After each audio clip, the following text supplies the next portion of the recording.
Assalamualaikum warahmatullahi wabarakatuh. Bismillahirrahmanirrahim. Alhamdulillahi rabbil alamin. Wassalatu wassalamu ala ashrafil anbiya wal mursalin nabiyyina Muhammadin wa ala alihi wa sahbihi ajma'in. Subhanaka la ilma lana illa ma 'allamtana innaka antal alimul hakim. Wala haula wala quwwata illa billahil aliyyil azim. Sila ke muka surat 388. Ya, 387 boleh juga di bawah sekali. Orang murtad rugi di dunia dan rugi juga di akhirat. Bahkan di akhirat mereka kekal di dalam neraka kerana gagal mempertahankan hak dan kebebasannya. Dia kalah dengan tekanan, maka hilanglah haknya. Bertukarlah gaya hidupnya yang selama ini hamba kepada Allah, kini menjadi hamba kepada manusia. Mengapa Islam memandang berat kepada murtad? Mudah saja untuk kita fahami. Murtad ialah orang yang membawa senjata yang mereka dapat dalam Islam ini ke pihak musuh dan membantu musuh untuk memukul orang Islam. Itu yang sebabnya Islam memandang berat hingga mereka ini boleh dibunuh disebabkan murtad. Kesalahan membawa senjata lalu diberi kepada orang bukan Islam. Senjata yang mereka dapati itu hasil daripada kemurahan Islam. Senjatanya ialah perkara-perkara rahsia, hukum-hukum yang menjadi rahsia dibuka kepada umum ataupun diberi kepada musuh. Rahsia yang ada dalam Islam ni umpamanya orang perempuan mereka tidak boleh mendedahkan aurat mereka kepada musuh, tak boleh. Jadi kalau mereka dedahkan aurat mereka kepada musuh, yakni orang bukan Islam, maka itu merupakan senjata yang mereka dapati daripada Islam. Kemudiannya mereka dibiar bebas berbuat begitu. Ini adalah satu kesalahan yang dipandang berat oleh Islam. Kemudian satu perkara lagi yang ingin kita sebutkan di sini, iaitulah murtad adalah orang yang bertukar tempat duduk, bertukar tempat daripada tempatnya dalam Islam, kursinya dalam Islam, dia heret kursinya dibawa kepada parti lawan. Ini besar. Undang-undang Islam, undang-undang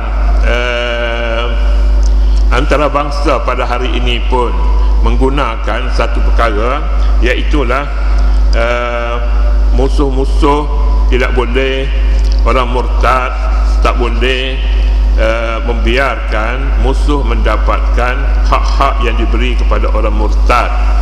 Mereka, disebabkan mereka murtad, maka kewarganegaraan mereka pun sudah bertukar pada hakikatnya.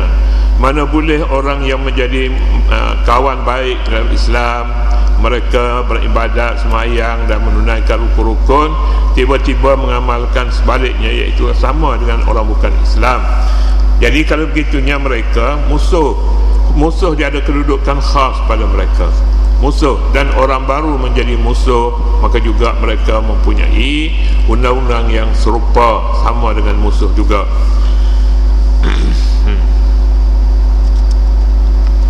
Katanya, kini menjadi hamba kepada manusia yang menghisap darahnya. Dia bekerja pagi dan petang untuk kepentingan manusia yang dijadikan teman, dijadikan tuan. Kerana ini berlaku di dunia, bagaimana pula dengan akhirat? Kalau di dunia orang bertukar tempat duduk kursinya daripada bahagian Islam kepada bahagian bukan Islam, yang mereka menggunakan nama murtad, bukan nama kafir, menggunakan nama murtad. Maka kalau di dunia ini juga Islam tidak menyukai orang yang seumpama ini, maka apalagi di akhirat. Oleh kerana itu ayat menyebutkan wa ulaika ashabun nari hum fiha khalidun, mereka itu adalah orang neraka. Pada hakikatnya mereka boleh kekal di dalam ashabun nar, kecuali lah mereka ini berpura-pura dengan Islam, berpura-pura dengan kafir dan sebagainya. Maka Islam memberi tempat khas pada mereka, meminta supaya mereka nyatakan hakikat sebenarnya ini, apa maksudnya. Jika tidak, maka mereka ini perlu dilayani sebagai kumpulan ahli neraka, kumpulan orang bukan Islam, dilayani begitu. Ashabun nari hum fiha khalidun. Kemudian 218, bagaimana pula dengan orang yang tidak rela menyerah kalah kepada tekanan, lalu mereka dengan ikhlas berhijrah ke Madinah dan berjihad pada jalan Allah. Bagaimana orang ini? Iaitu orang yang tidak rela menyerahkan diri mereka kepada tekanan musyrikin. Mereka rela tinggal harta mereka, keluarga mereka di Mekah, tinggal untuk berhijrah ke Madinah. Ini juga satu perjuangan, ini juga jihad namanya, jihad. Hijrah di sana ada pengorbanan mereka meninggalkan anak dan isteri di Mekah. Dan ada di antara mereka yang apabila mereka tinggal, mereka mempunyai kawan-kawan baik dengan orang bukan Islam. Lalu dia menyerahkan anak-anak mereka, isteri-isteri mereka untuk dikawal oleh orang yang dikatakan murtad. Bagaimana hukumnya?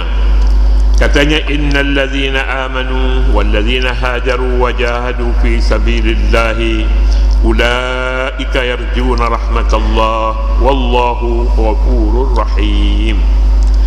Sesungguhnya orang yang beriman, orang yang berhijrah dan berjihad pada jalan Allah, mereka lah orang yang benar-benar mengharapkan rahmat Allah, dan sesungguhnya Allah Maha Pengampun dan Maha Penyayang. Jadi ini dia sikap orang yang hidup dalam tekanan semasa di Makkah. Bagaimana mereka mencari, jika mereka mencari jalan yang lebih selamat, jalan yang paling selamat bagi mereka ialah tetap beriman. Dimanapun berada, mereka mesti bayar Islam mereka dengan iman. Walladzina hajaru, dan mereka juga berhijrah bersama dengan Nabi, hijrah ke Madinah, ataupun sebelum itu berhijrah ke Habasyah kerana di Habasyah ada raja namanya Ashamah, raja beragama Kristian, tetapi mereka ini raja ini mempunyai sifat kasih sayang. Lalu mereka berkata kepada orang Islam yang berhijrah ke negeri mereka, kamu tinggallah di negeri ini, katanya, selagi aku ada, aku hidup, aku akan bela kamu. Ini raja yang baik. Tapi tak berapa lama kemudian dia pula ditekan oleh kaumnya supaya kekal di atas agama Kristiannya. Jadi dia tidak masuk Islam, tetapi bersimpati dengan orang-orang yang berhijrah ke negeri mereka. Mereka juga, raja ini pun tidak mempunyai tahap kesopanan yang lebih tinggi. Kalau kesopanan yang lebih tinggi, dia merasakan tersentuh negeri orang yang dapat perlindungan di negerinya tiba-tiba diserah kepada musuh. Ini juga satu malapetaka bagi raja ini, dan juga bagi orang Islam. Lalu dia memanggil ketua orang Islam yang membawa rakyatnya ataupun orang-orangnya berhijrah ke Habasyah, dan dia menyatakan, kamu boleh balik, katanya, dan aku sekarang ini sedang menghadapi tekanan. Dia berterus terang menyatakan. Lalu orang Islam pun balik, dan balik pada ketika itu Nabi SAW sedang bergerak ke Madinah. Lalu orang Islam mendapat nafas yang segar semasa mereka berada di Habasyah. Adapun selepas itu mereka bertanggungjawab mempertahankan diri mereka daripada kufaru Quraisy. Ayat menyatakan, menurut pendapat Qatadah, ayat ini merupakan puji-pujian Allah Subhanahu wa taala terhadap para sahabat baginda yang berhijrah dan berjihad di jalan Allah. Mereka adalah sebaik-baik umat,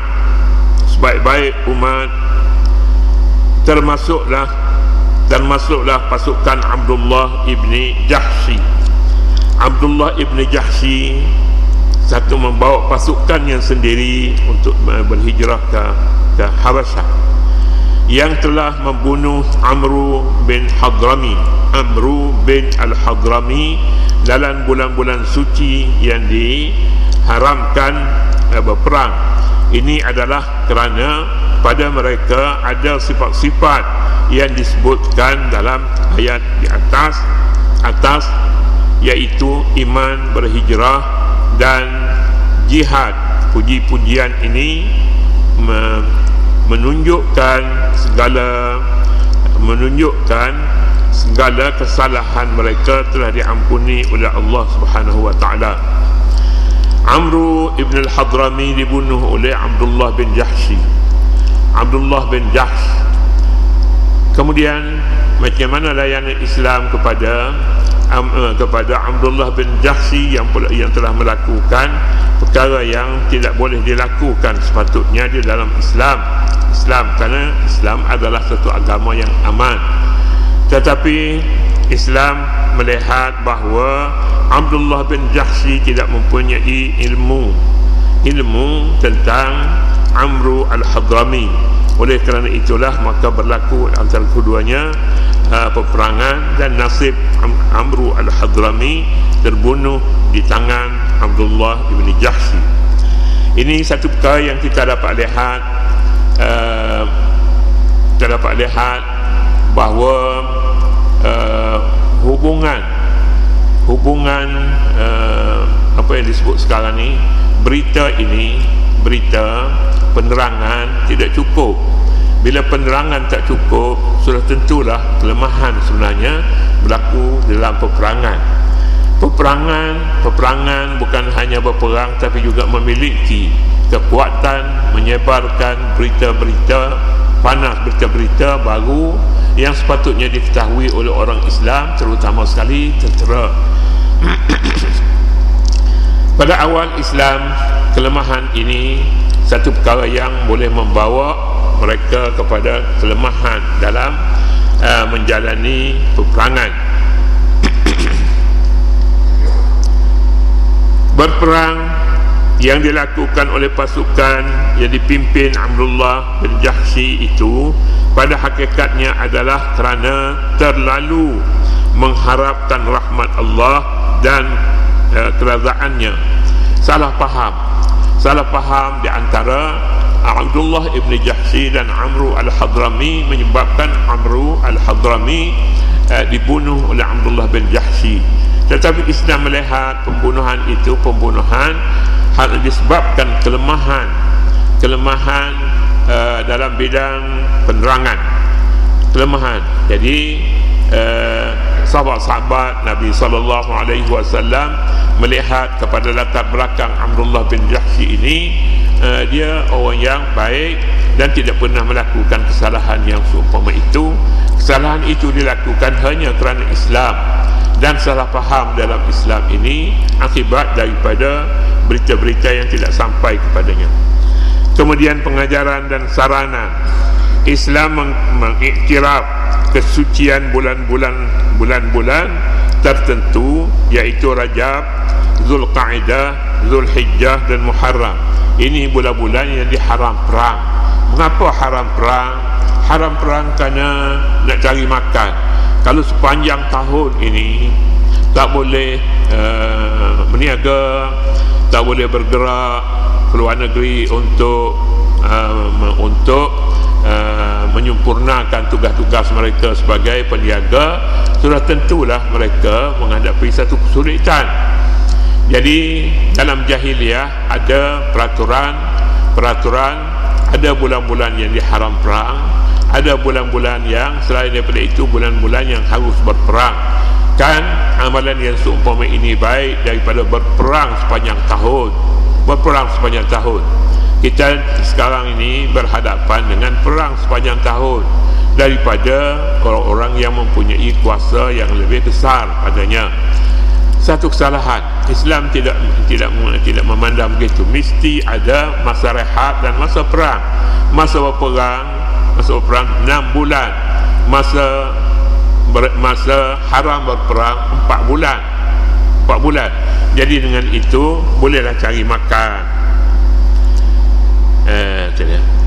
Islam mengiktiraf kesucian bulan-bulan tertentu, iaitu Rajab, Zulqa'dah, Zulhijjah dan Muharram, dan kawasan-kawasan yang tertentu iaitu tanah haram. Lalu mengharamkan perang dalam bulan-bulan ini, bulan-bulan bulan-bulan tersebut. Kemudian perintah ini dimusnahkan. Perintah mana? Perintah haram perang itu dihapuskan setelah umat Islam tidak memerlu lagi kepada perang. Tak perlu. Jadi jika tidak perlu, kita berada dalam zaman aman lah. Zaman aman. Tetapi jika diserang, musuh datang menyerang juga, walaupun Islam dah mengiktiraf bulan ini bulan damai, bulan 4 bulan, bulan damai. Masalah berperang sudah ditamatkan apabila negara sudah aman. Jadi jika orang Islam ini diceroboh pada bulan yang suci ini, maka itu tiada pilihan selain daripada Islam melawan. Al-qatlu bil-qatli, perang dengan perang yang sama juga. Yang kedua, ayat ini mendedahkan niat jahat dan permusuhan kaum musyrikin terhadap Islam yang sentiasa mencari peluang untuk menghancurkan Islam dengan pelbagai cara dan pada bila-bila masa juga. Jadi Islam berbeza di sini dengan orang kafir yang menganggap bulan perang itu tetap sampai bila-bila bulan harus perang. 4 bulan yang disebutkan itu. Islam melihat selama mana keadaan tidak aman, tidak selamat, dalam keadaan kacau bilau, maka perang adalah satu perkara yang tiada pilihan lain. Murtad menghapuskan semua amal kebajikan yang dilakukan pada masa Islamnya, kecuali dia bertaubat dan mati dalam Islam. Sesetengah ulama berpendapat pahala amal kebajikan akan dikembalikan semula kepadanya. Ini undang-undang murtad. Undang-undang murtad dia tetap dianggap tidak aman keadaan mereka, tetapi bukan saja tidak aman, tetapi amalan kebajikan yang mereka lakukan semasa Islam dahulu pun sudah terhapus semua sekali. Jadi bila ada hapus semua sekali, di mana agama mereka? Agama sudah tidak ada lagi, seolah-olahnya mereka itu kafir. Yang mesti diperangi. Tapi jika mereka pulang kembali semula kepada Islam dengan mengamalkan amalan-amalan yang baik, amalan salih, maka disebutnya dalam Islam istilahnya taubat nasuha. Mereka bertaubat, maka kembalilah mereka kepada Islam, dan Islam menerima kepulangan mereka kepada Islam. Islam menerima. Jadi apabila menerima, maka kedudukan mereka sebagai orang Islam dan orang bertaubat, segala amal kebajikan dahulu, pahala amal kebajikan sebelum ini dipulangkan kepadanya. Iman, hijrah dan jihad pada jalan Allah sangat besar pahalanya, dan merupakan jalan yang sebenar bagi mencapai rahmat dan pertolongan Allah. Jadi ini dia jihad iman dan amal di dalam Islam. Apabila mereka masuk dalam Islam dan beramal dengan amalan-amalan ini, iman semula, dan mereka hijrah, mereka berjihad pada jalan Allah, maka kehormatan mereka terkawal sebagaimana sebelum daripada mereka murtad. Ini hadiah keadilan Islam terhadap orang yang menyeleweng daripada agamanya ataupun kembali menjadi murtad. Ada pertimbangannya selama mana mereka itu buruk hati terhadap Islam dan orang-orang Islam. Tapi jika mereka kembali semula kepada Islam, maka mereka akan dapat semula hak mereka. Hak mereka ialah selepas daripada taubat nasuha. Taubat nasuha artinya taubat yang bersih.